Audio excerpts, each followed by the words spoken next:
mensaje bien directo, bien claro, donde hay poco, donde es difícil perderse, que está muy claro en la palabra de Dios. Sin embargo,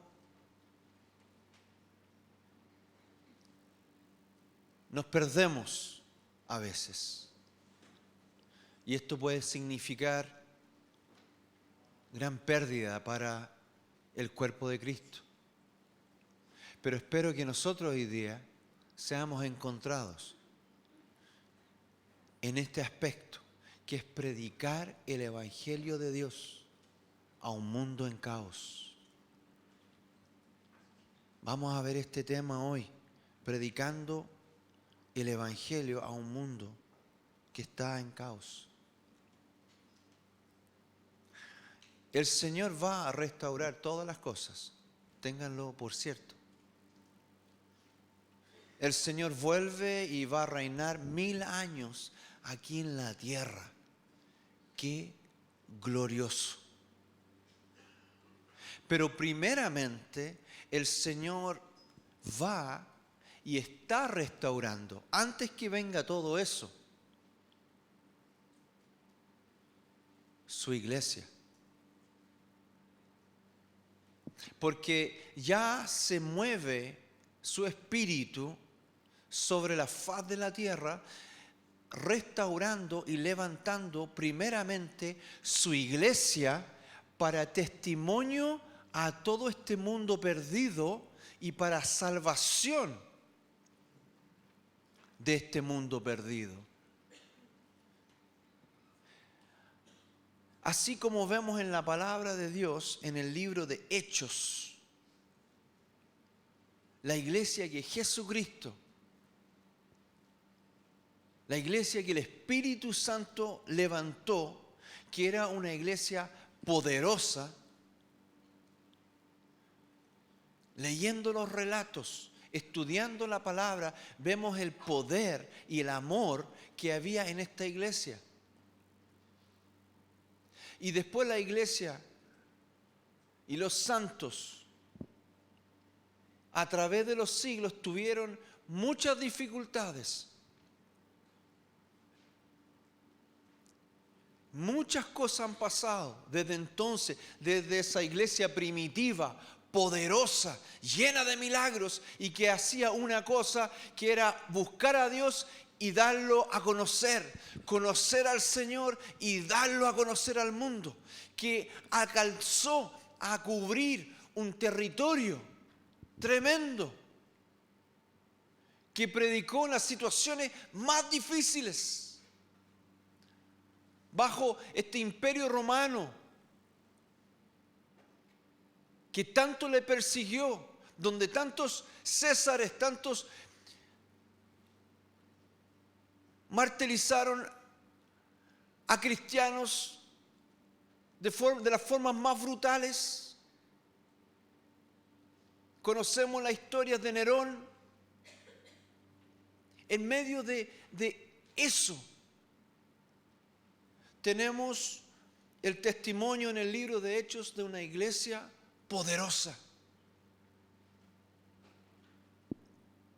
Y el Señor primeramente va a levantar y restaurar su iglesia para un último testimonio al mundo, una última oportunidad para el mundo, que se parece mucho hoy en día a lo que está ocurriendo, la barbaridad y las cosas terribles que están ocurriendo a la época de Nerón.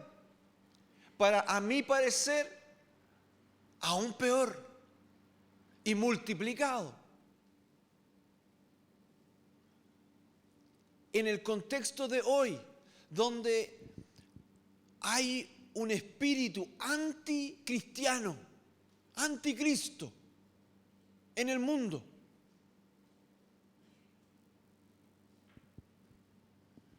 Y como me toca ver, como comparto en estas micros que me vengo aquí a la iglesia, a veces comienzo diciéndole: buenos días, quisiera hablarle de algo lo menos de moda que pueda haber.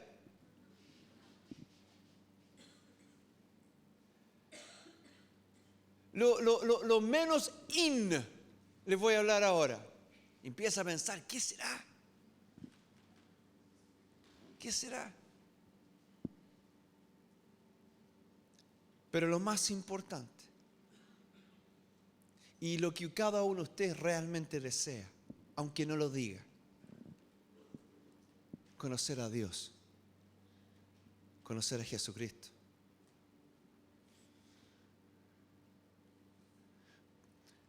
Porque en medio de todas estas dificultades y en medio de todo este espíritu contrario, el Espíritu Santo está tocando personas y Dios ama al pecador. Lo ama.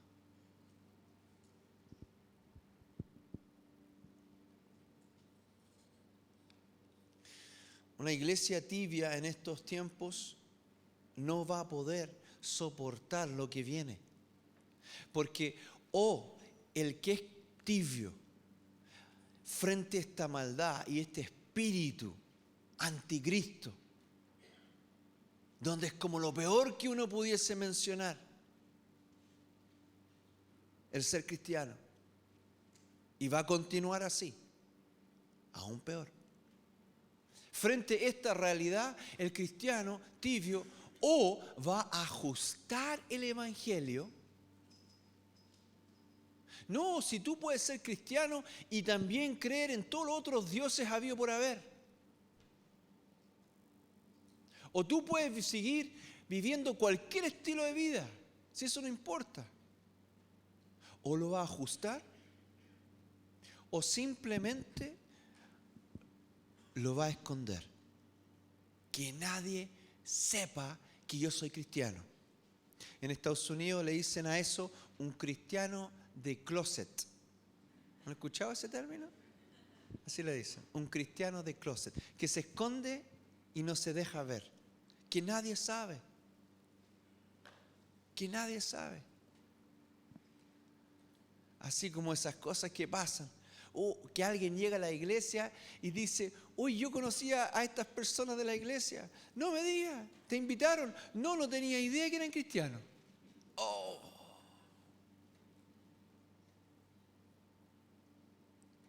¿Los conociste hace poco? No, trabajo con ellos hace 10 años. Pasa.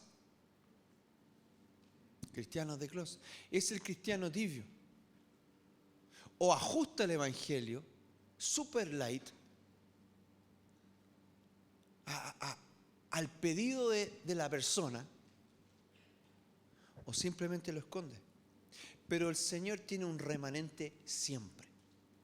Una iglesia en Chile, en Argentina, en Bolivia, Brasil, en el Congo, en Australia, en todo el mundo hay un remanente del Señor que se levanta y es luz al mundo, en todos los países.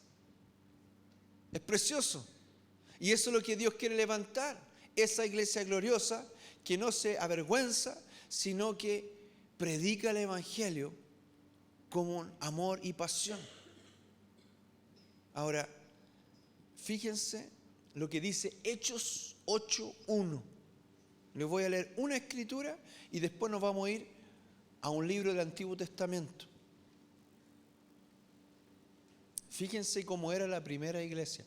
Que en realidad muchas veces hay mucho que hacer en una iglesia, pequeña, mediana, grande, pero la realidad es que hay cosas centrales en una iglesia, en la vida de una iglesia. Orar. Y lo otro es predicar. Hay muchas cosas que hay que hacer en una iglesia, pero no se puede perder de vista lo central de la iglesia, que claramente en la oración y el juntarse uno parte el pan y hay comunión, ¿no? Pero esa comunión termina en la comunión más importante, que es la oración. Tú conmigo, yo contigo, pero nosotros con Dios. Y después, Gracias, Señor, todo lo que hemos recibido, todo lo que tenemos, yo soy salvo, listo, estoy listo ya. Me preocupo por el que no conoce, el que no es salvo. Es sencillo. Sin embargo, uno se tiene que preguntar, de todas las reuniones que son muy importantes, de todas las organizaciones que ocurren en una iglesia, que es muy importante, pero de todo lo que ocurre, ¿cuánto dedico a la oración y cuánto dedico a la predicación? Buena pregunta, ¿no? A ver, empiezo a sumar y restar. Y eso es lo que hacía la iglesia primitiva. Fíjense la actitud de ellos. 8:1, versículo 1. Y Saulo, hablando de persecución y gente que no era agradable para la iglesia. Pero Saulo terminó siendo Pablo. Nunca nos olvidemos. Quizá hay un Saulo en tu vida que va a terminar siendo Pablo. ¿Ya? Señor, ama a los Saulos. Y Saulo consentía en su muerte, la muerte de Esteban, precioso diácono. En aquel día hubo una gran persecución contra la iglesia que estaba en Jerusalén y todos fueron esparcidos por las tierras de Judea y Samaria, salvo los apóstoles. Y hombres piadosos llevaron a enterrar a Esteban e hicieron gran llanto sobre él. Y Saulo asolaba la iglesia. Y entrando casa por casa. Fíjense, casa por casa. Este es un hombre que no viene solamente aquí a la iglesia, que ha ocurrido aquí en la casa del Señor. Y viene a hablar con el pastor, y viene a hablar con la secretaria y la gente aquí, y viene personas que vienen a traer problemas, porque cómo ustedes creen en Jesús, y esto y lo otro, y cómo piensan así, asá. Esto no es eso, esto es más, esto es que van casa por casa por casa, buscando sus casas, sus direcciones, y con amenazas, con violencia. Y ya sabes que le ha tocado a un compañero y ahora te toca a ti. Eso están viviendo ellos en este momento. Es terrible la intimidación, el terror que quieren producir ellos en esta iglesia preciosa. Y Saulo asolaba la iglesia y entrando casa por casa arrestaba a hombres y a mujeres y los entregaba en la cárcel. Pero los que fueron esparcidos son personas que tienen que llegar y tomar. No son personas que planificaron un cambio de casa. No son personas que buscaron un sitio cómodo donde vivir. O quizá achicaron su hogar por una situación económica donde se van de una casa de 3 habitaciones a una casa de 1 habitación. Que uno podría pensar que eso es traumático. Esto es peor. Estos son personas que de un momento a otro dejan su ciudad, sus familiares y se van a tierras peligrosas, lejanas, con otros idiomas y culturas y sabiendo que seguramente los parientes le van a decir, ¿viste? Te dije que debías salirte de ese grupo de gente. ¿Dónde está tu Dios? Que ahora tú huyes. Traumático lo que está pasando en este pasaje. Pero fíjense la actitud de ellos. Eran gente gozosa, confiada en lo que habían creído. Como dice el apóstol Pablo, yo sé en quién he creído. No había duda en ellos. No entraron en una tremenda depresión. No se acallaron. Dice, pero los que fueron esparcidos iban por todas partes. ¿Qué dice? Anunciando el evangelio.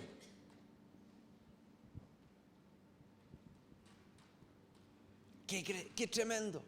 Esa es la iglesia.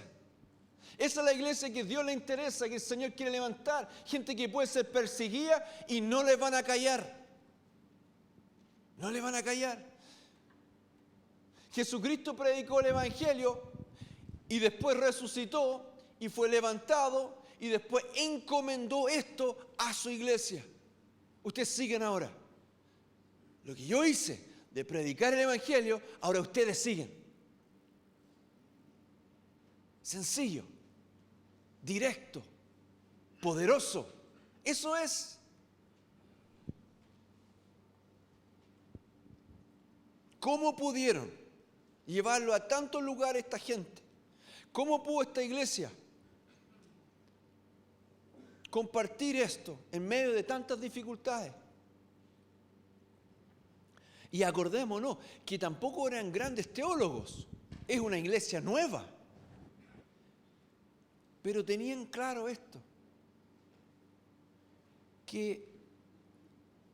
Y aquí llego, aquí voy. Simplemente tenían que obedecer.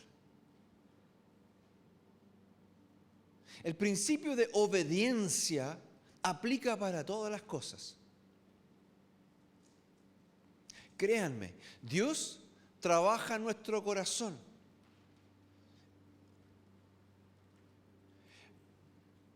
Pero muchas veces trabaja en nuestros corazones a medida que nosotros somos obedientes.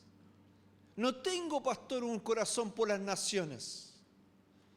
Nunca he salido de Santiago. ¿Cómo voy a orar yo? No me sé las capitales de ningún país menos Chile, porque justamente vivo en Santiago.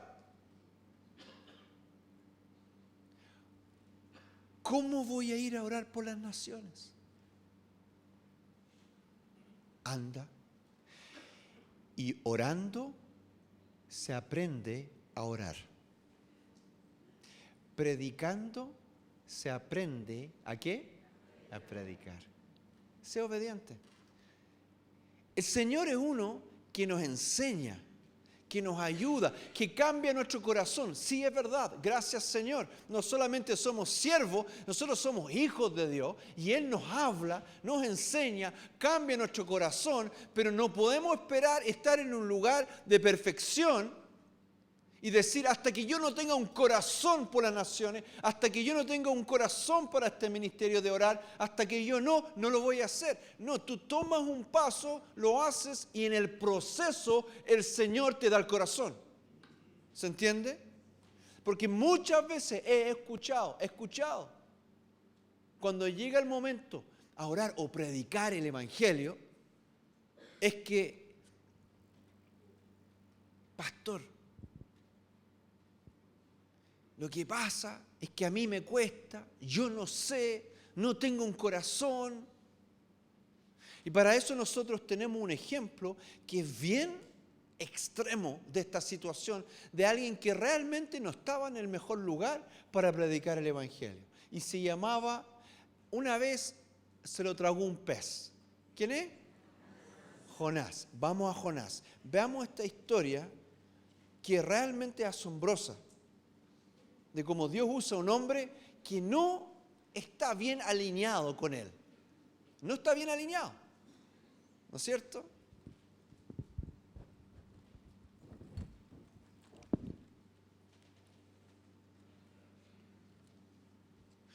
Está en el Antiguo Testamento, uno de los textos más antiguos, pero refleja la misión de la iglesia, alcanzar al mundo. Y Dios le pide a Jonás el ir, ¿no es cierto?,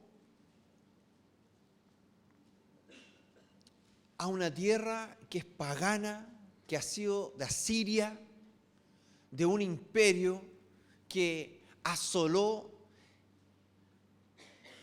al pueblo judío, toda la parte sur y central,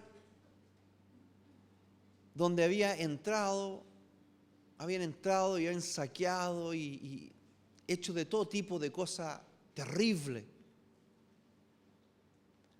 Y ahora Israel ha encontrado cierta paz y están gobernando bien en su tierra, y Nínive, que está más arriba, que está hacia el sur, ya es algo que empieza a ser del pasado, pero seguramente los judíos tienen mucho dolor con la gente de esa región. Hay un recuerdo doloroso, son enemigos, claramente enemigos, paganos, de lo peor, de lo peor. Y el Señor le pide a este profeta: anda y predícales. Y la reacción de él, no digamos que fue la mejor. Capítulo 1.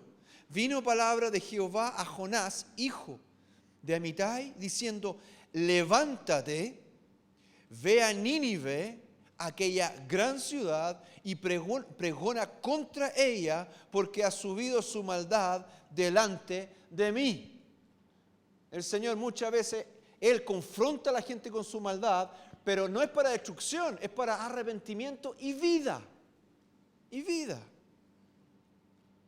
Y Jonás se levantó para huir de la presencia de Jehová a Tarsis. Y descendió a Jope y halló una nave que partía para Tarsis. Y pagando su pasaje, entró en ella para irse con ellos a Tarsis, lejos de la presencia de Jehová. Ahora aquí el texto nos desafía, porque presenta a Jonás, y sabemos aquí, dice el texto, que Jonás trata de huir de la presencia de Dios. Y una característica de un hombre que teme a Dios es que ese hombre sabe que Dios está en todos lados. Gente que no teme a Dios se porta muy bien cuando hay otros mirando, pero cuando están solos se portan mal, porque no entienden que Dios es Dios y por definición está en todos lados. Cuando tú te das cuenta, Dios está conmigo y mirándome todo el tiempo,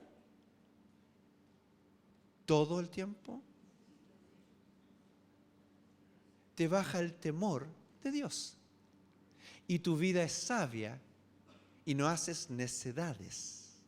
Pero Él hace algo aquí terrible, trata de huir de la presencia de Dios.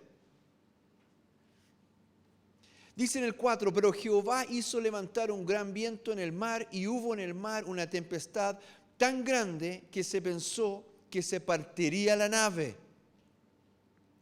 Y los marineros tuvieron miedo, y cada uno clamaba a su Dios, y echaron al mar los enseres que había en la nave para descargarla de ellos. Pero Jonás había bajado al interior de la nave y se había echado a dormir. Y el patrón de la nave se le acercó y le dijo: ¿qué tienes, dormilón? Levántate y clama a tu Dios, quizás Él tendrá compasión de nosotros y no pereceremos. Jonás dice que él es un hombre temeroso de Dios, pero nos llama la atención su actuar. Dice algo, pero hace otra cosa. Y nosotros también, si vamos a decirnos cristianos, no podemos vivir de otra forma, sino como los cristianos que conocemos en la Biblia. No hay otra definición de cristiano. No como cristiano que tú conoces o un vecino tuyo. Nuestra definición de discípulo está aquí. Y los discípulos iban predicando en el camino a medida que eran perseguidos. A ese nivel era su relación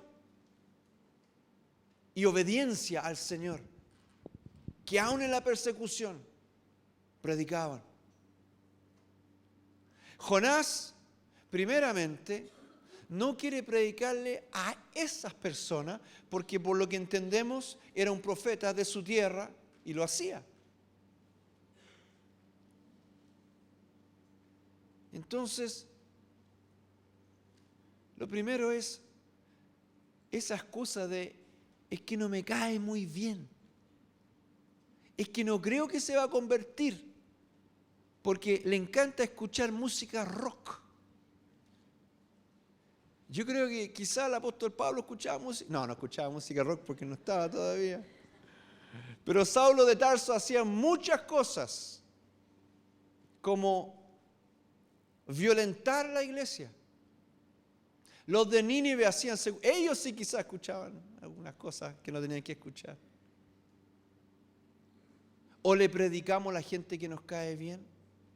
O seleccionamos, a ver, a ti te voy a hablar del Señor porque has sido agradable conmigo. Pero a ti no. Porque tú no mereces que yo te hable de Dios. ¿Cuál es nuestro corazón?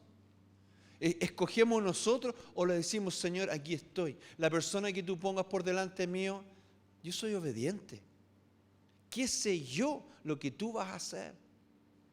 Si apóstol Pablo, si los de Nínive se convirtieron, ¿quién soy yo, Señor? Aún estos hombres se dieron cuenta, sin conocer bien, sin conocer el Dios de Jonás, quizás Él va a tener misericordia de nosotros. Quizás, y no perecemos. Y aquí está el Evangelio presente aquí.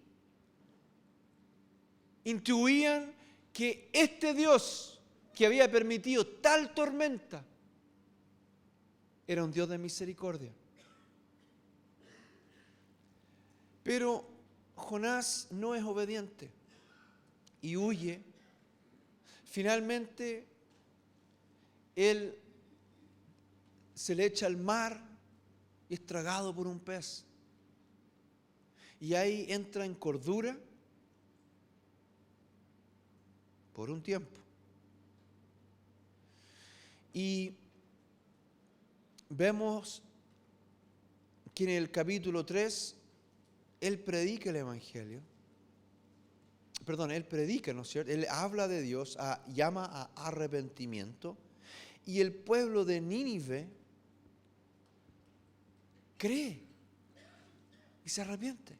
Es tremendo lo que ocurre aquí. Es una de las cosas más bellas que podemos ver en las Escrituras. Un pueblo entero pagano,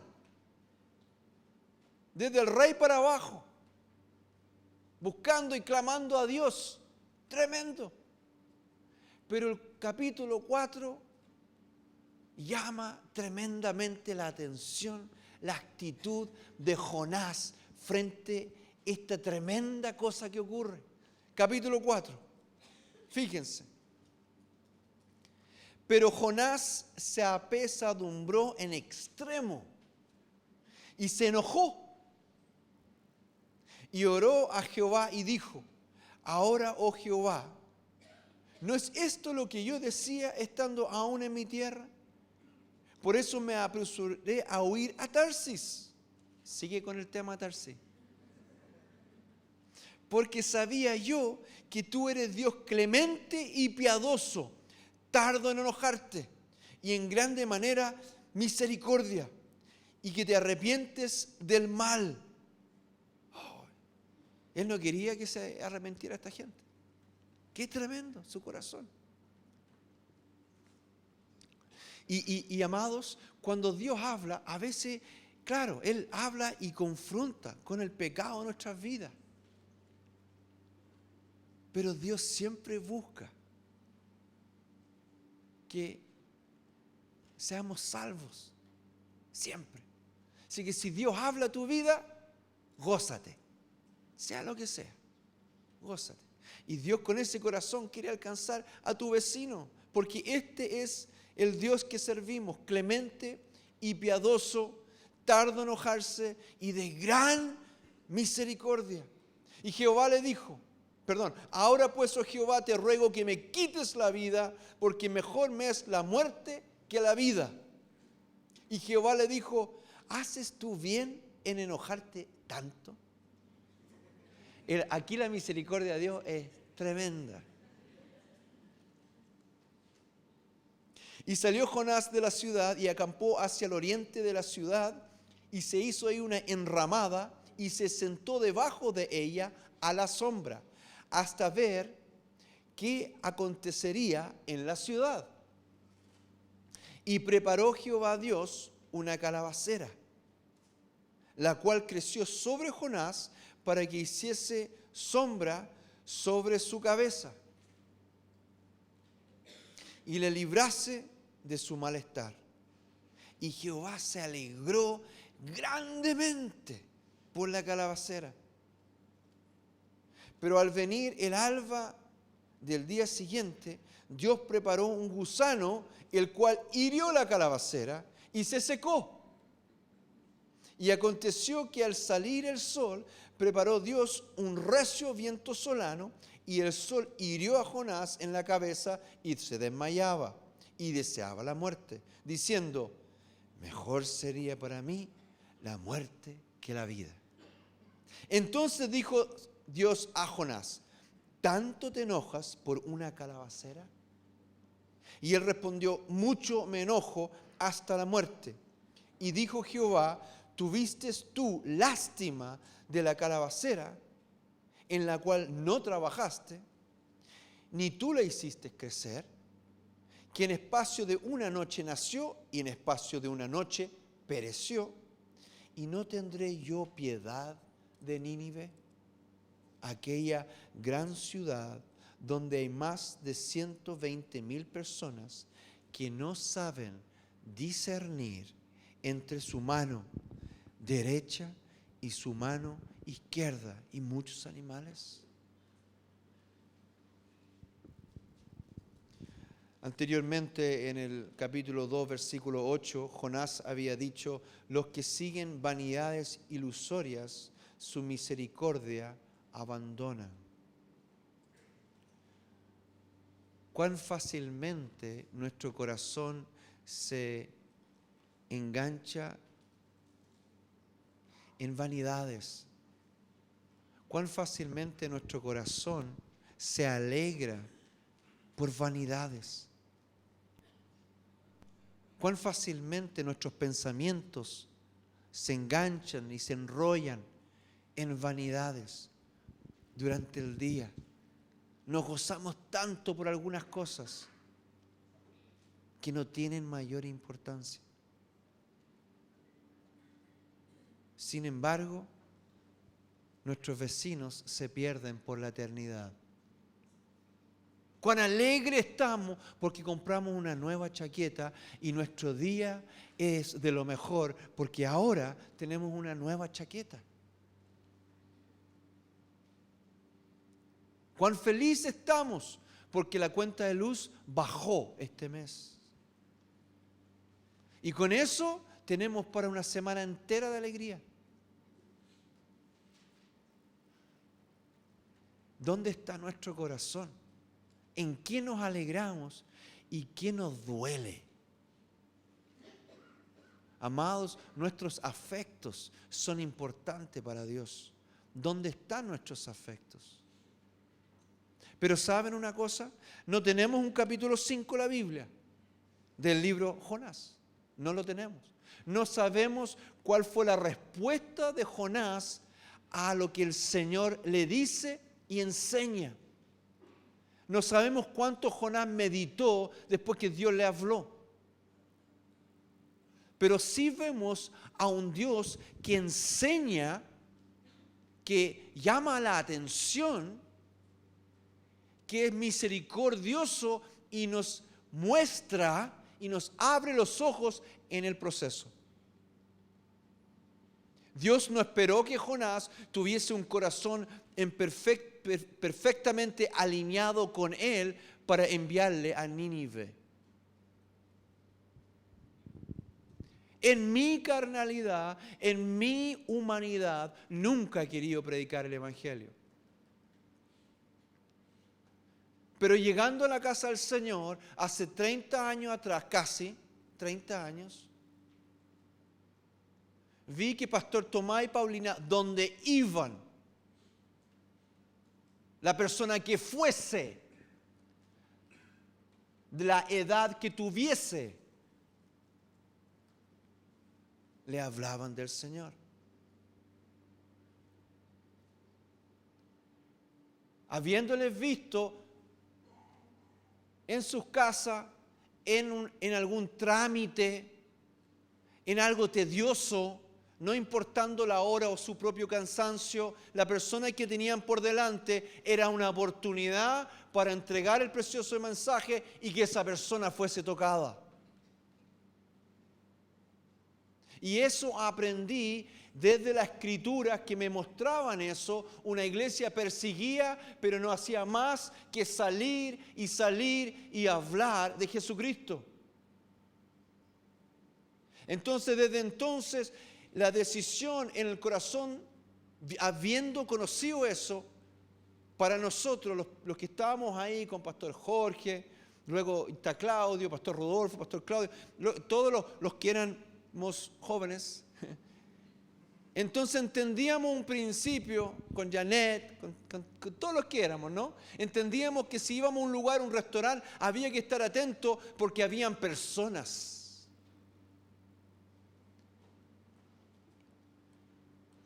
Y había que ser obediente. Y cada vez que estábamos frente o solo o mejor todavía con mis compañeros de batalla, cuando estábamos juntos y íbamos a un lugar, con Marcia, ¿no es cierto? Cuando íbamos a un lugar, me acuerdo que el Pastor Jorge nos llevaba a la salida de los conciertos, o las entradas a los conciertos. Y yo decía, vamos a predicar a la entrada a un concierto rock. La gente va a tener tan poco interés. ¿Saben que la gente no entraba?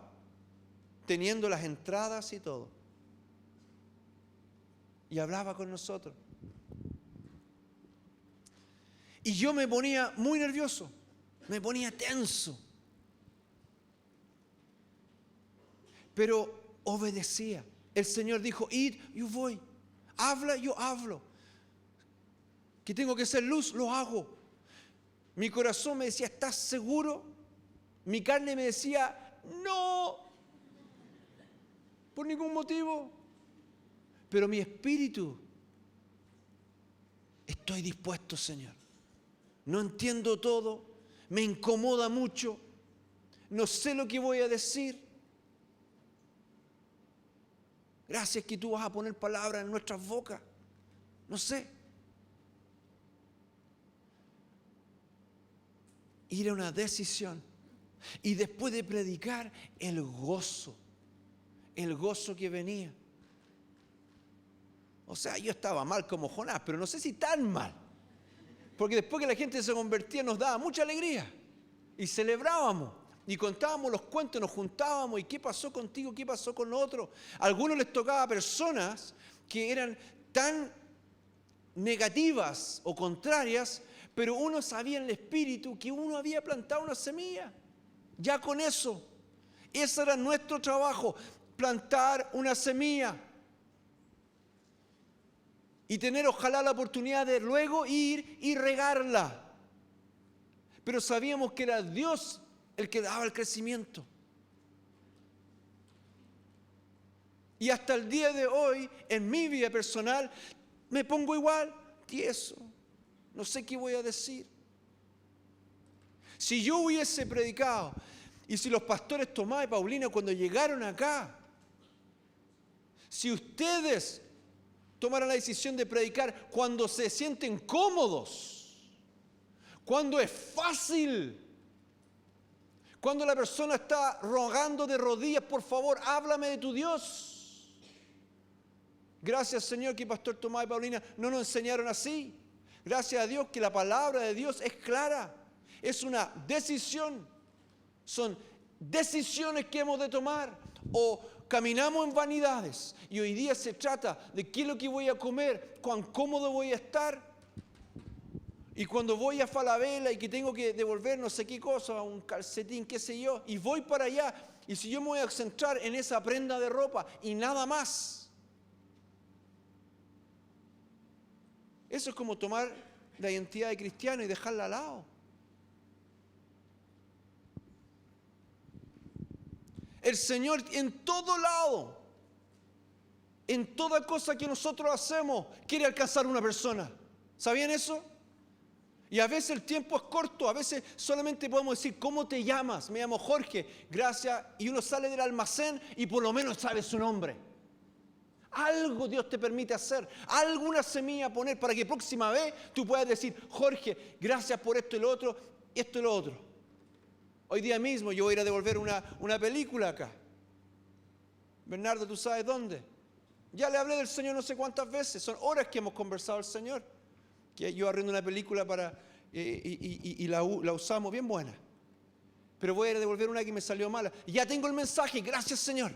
Hoy día, ahora después de esto, ya lo tengo ya. Voy a usar la misma película para hablarle. Porque los dos la hemos visto.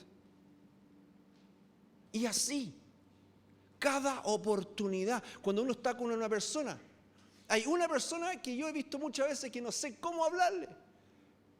Pero el Señor me va a ayudar, que es mi dentista. Es lo más difícil. Al anterior lo alcancé a hablar del Señor, pero no era fácil, poco.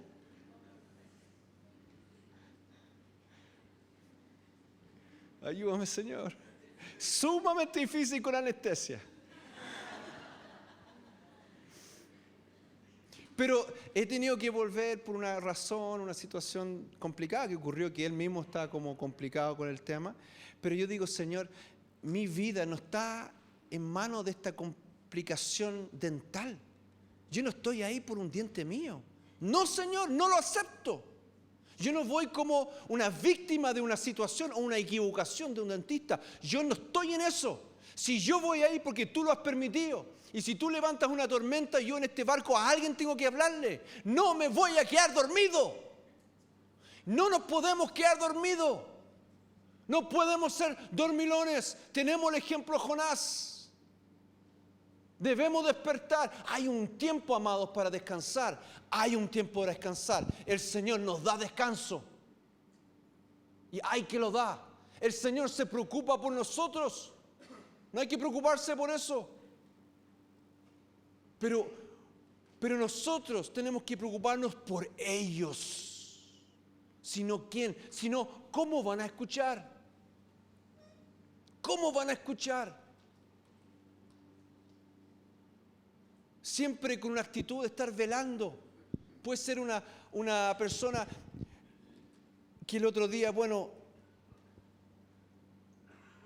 estuvimos ahí con los pastores tomando un café y una niña que nos atendió, le compartimos y después yo le dije, yo te voy a traer un libro. Pasó una semana y el Señor me ponía en mi corazón, tú le dijiste que tú ibas a volver a entregarle algo. Era peso. Yo lo había dicho. Por ella, gracias Señor, pero frente a Dios yo lo había dicho. Entonces, en un momento ya, volvemos, me estaciono entre cosa y cosa. Su cara. ¿Cómo esto para mí? ¿Pero por qué esto? Fuimos con mi esposa, tenemos que ir ya a sentarnos con ella. Hay tanto que hacer y trae tanto gozo. Tanto gozo. Amados, si no son teólogos, Señor pone palabra. Den el primer paso. Como dice, el Señor le dijo a Jonás, levántate. Lo más difícil a veces, apagar esa tele, qué sé yo, levantarse y partir para la casa del vecino. Partir a la casa del vecino. Y pregúntense, porque yo pregunto a los que están a mi alrededor cuando ellos comparten el Evangelio, siempre los digo, ¿qué fue lo mejor de tu día ahora? ¿Fue todos los trámites que hiciste o esa persona que visitaste con un regalo? No, nada compara con alcanzar a otro. Nada compara con ser las manos del Señor, los pies del Señor, la lengua del Señor, los ojos del Señor, los oídos del Señor. Nada compara.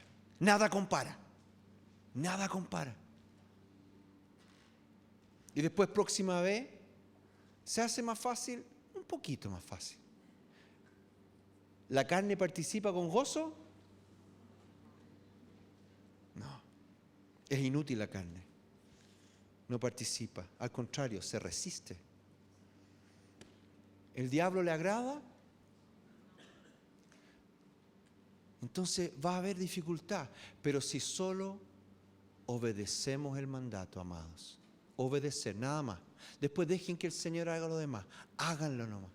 Así como Dios trató con Jonás en el proceso, también en el proceso. No esperen ser grandes evangelistas, no esperen ser unos teólogos a la perfección o algo así, sino con lo que Dios le ha dado. Plantar una semilla, aquí, allá, aquí, allá, aquí, allá, aquí. Algunos van a llegar acá a la congregación ahora, otros llegarán 10 años después. ¿Qué sabemos nosotros? Pero el Señor quiere que seamos pescadores de hombres. Amén. Obedientes. Pongámonos de pie, por favor.